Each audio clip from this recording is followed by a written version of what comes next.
Hi guys, welcome back to Top 5. I'm your host Matt, and today we're going to be looking at my favorite Top 5 Marvel Now series. I would like to introduce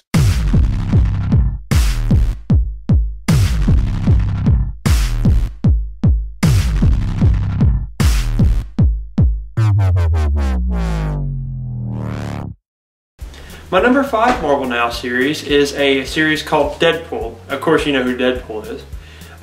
Deadpool is written by Gerry Duggan and Brian Posehn, and it happens to be one of my favorite comic book series of all, let alone Marvel Now.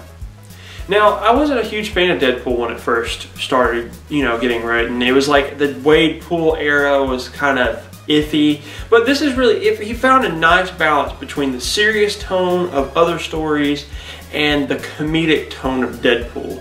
Now, I really like the seriousness of Deadpool. Like, my favorite Deadpool volume in Marvel Now is Deadpool Volume 3, The Good, the Bad, and the Ugly, which is a story about Deadpool trying to find his daughter, who he doesn't know if she exists or not. He's trying to find her and rescue her from the Weapon X program, and it happens to co-star two of my other favorite heroes, Wolverine and Captain America, the other Weapon Plus experiments. Deadpool's a great story. Not only is it great standalone, but it also ties into the larger Marvel universe as a whole. But also, like I said, they found a nice comedic and serious tone, and it just blends together perfectly. My number 4 pick happens to be Guardians of the Galaxy by Brian Michael Bendis. Guardians of the Galaxy is a great book. It launched right before the movie came out, so there's a huge buzz about it when the movie came out, and I think people are starting to read it a little bit more. These are the Cosmic Avengers. These are the heroes that no one knows about, that they just threw them in. It's a fun time. It's a fun read because the characters are like swashbuckling pirates. You get like a pirate Star Wars-esque feel to the new Guardians. And they happen to be introducing two of my other favorite characters, who were Captain Marvel, which is the Carol Danvers version, and Agent Venom, Flash Thompson, is also in Guardians now. Guardians is great because it's one of those Avengers books that doesn't focus on the huge picture. It's just a small team book, and it's great for what it is. What it is just a fun action romp, and it happens to deal with the greater galaxy, but not necessarily the cosmic threats like the Avengers. Plus, they don't have to shoehorn events in, which is really nice. My number 3 pick for Marvel Now series happens to be Captain America by Rick Remender. Captain America is, my favorite superhero. He's a great embodiment of what it means to be a superhero, and that's like selfless, sacrificing, and it's virtuous. And Captain America just really shines this book. Now, Rick Remender deviated from the Ed Brubaker Captain America. Ed Brubaker's Captain America was the super spy, the I am a spy who just happens to be in a costume, which I like. I love Captain America the Winter Soldier. They went with Brubaker's tone there.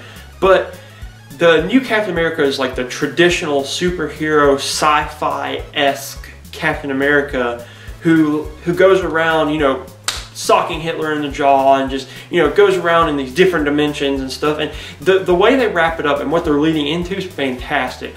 The Captain America Volume 4, The Iron Nail, happens to be a really great book with two really great villains in Dr. Mindbubble and the Iron Nail.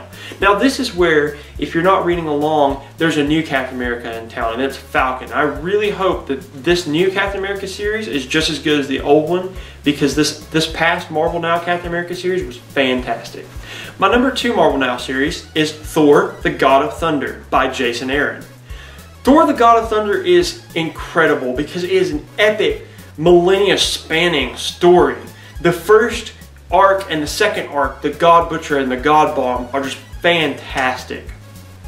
Now, it happens to tell the story of young Thor while he's trying to become worthy to lift the hammer. It tells the story of Avengers Thor while he's trying to help the world that he lives in, and King Thor, who is he's the failing king of Asgard. Now, the Thor series doesn't just excel at that, it excels at the premise. It's this huge earth-shattering premise that he couldn't call the other Avengers in. He couldn't have this other. He has to deal with the God Butcher, and the God Butcher is this guy who happens to be really upset because gods didn't answer his prayers. So he becomes super powerful by killing these gods and getting this really powerful cosmic weapon. And what he does is he's trying to make the God Bomb, which tries to kill all the gods. It's an epic story, And Jason Aaron is literally master for storytelling in Thor. And he made a very recognizable character, an iconic character, but not really a great character to write for. He made a great story with a character that's really hard to write for. And I really hope that this new Thor series, like I said with Captain America, this new Thor series with the female Thor, I hope it does good. I hope it's really good, and I really hope they keep axe-wielding Thor, because I just love axe-wielding Thor, and he just cleaves Celestials with Yarnborn. So there you go. It's my number 2. And my number 1 Marvel Now series is Uncanny Avengers. Uncanny Avengers was the best thing to happen out of Avengers vs. X-Men. Uncanny Avengers is like, it's like a super team that's like my dream. It's got like my 2 favorite Marvel heroes. It's got Captain America and Thor in it. And it's also written by Rick Remender, so he's just a great storyteller. Uncanny Avengers happens to like harken back to the glory days of comics, where comics were kooky and weird, and there's this epic thing happening, but they were trying to stop it, and it was just really kooky, and like it didn't really want to explain itself. It just literally is sitting there, and it's just like, I'm weird, but it's great. It happens to have most of my favorite Avengers, and it happens to have some X-Men too. It's like an amalgam of Avengers and X-Men, and they just come together to form the Avengers Unity Squad.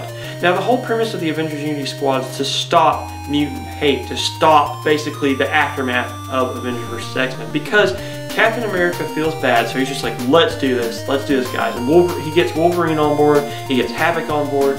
So the premise of it is they're trying to stop Red Skull at first, but then it becomes bigger than that. It's not just Red Skull, they're trying to stop Kang, they're trying to stop the Apocalypse Twins. And it's just a nice little wrap up to a bunch of stories that were started years ago, that they started in Uncanny X-Force, and they started in Avengers vs. X-Men, and they started in Age of Ultron. It's all these kind of story threads that are wrapped up into one kooky adventure with my favorite characters, and it's just a great ride through and through. Great writing, great dialogue, and great action.